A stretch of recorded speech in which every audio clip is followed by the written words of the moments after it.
মুরগির মাংস খেতে কম বেশি আমরা কিন্তু সবাই অনেক পছন্দ করি, কিন্তু আজকের মুরগির মাংসটা আমি একটু ভিন্নভাবে রান্না করার চেষ্টা করেছি। এটা কিন্তু আমি একটু সবজি দিয়ে রান্না করেছি। এটা যে সবজি ছিল সেটা ছিল চাল কুমড়া।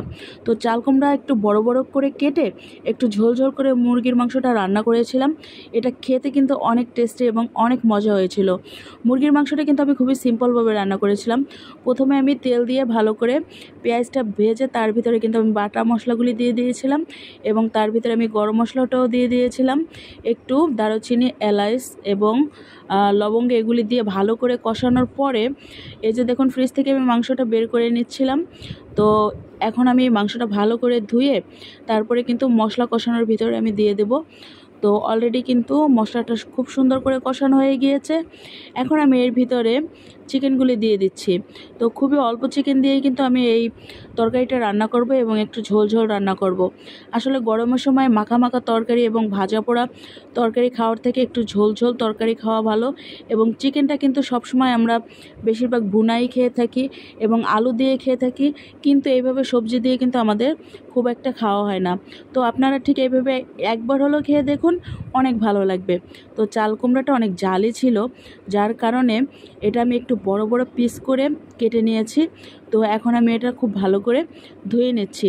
তো চিকেনটা আমি পাশাপাশি সুন্দর করে কষিয়ে নিচ্ছি এবং এর ভিতরে থেকে যে তেলটা যখন উপরে ভেসে উঠবে ঠিক তখন আমি এর ভিতরে সেই কেটে রাখা চাল কুমড়া বা জালিটা দিয়ে দেব। তো এক এক অঞ্চলে কিন্তু এটা জালি বলে ডেকে থাকে এবং আমাদের বরিশালের অঞ্চলে কিন্তু এটাকে চাল কুমড়াই ডেকে থাকি। তো এই ছোট কচি চাল কুমড়াগুলি খেতে কিন্তু আসলে অনেক মজা।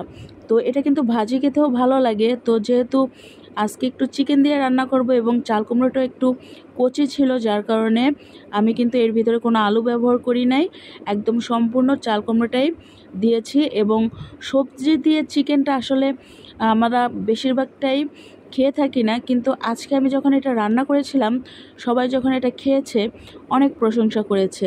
আসলে আমাদের কিন্তু মাঝে মধ্যে এইভাবে যে কোনো রসালো সবজি দিয়ে চিকেনটা খাওয়া আমাদের শরীরের জন্য অনেক ভালো। বিশেষ করে পেঁপে, চাল কুমড়া এবং লাউটা দিয়েও কিন্তু চিকেনটা রান্না করে খাওয়া হয়।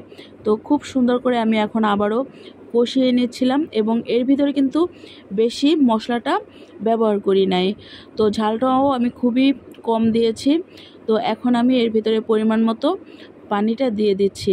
তো এখন আমি উপরে 2টা মরিচ দিয়ে দিচ্ছি এবং এর ভিতরে কিন্তু আমি খুবই সামান্য একটু গুঁড়া মরিচ ব্যবহার করেছি, কারণ চাল কুমড়াতে বেশি একটা মশলা দিলে এর যে কালারটা সেটা কিন্তু ভালো দেখাবে না। তো আমি কিছু সময়ের জন্য এটা ঢেকে দিয়েছিলাম।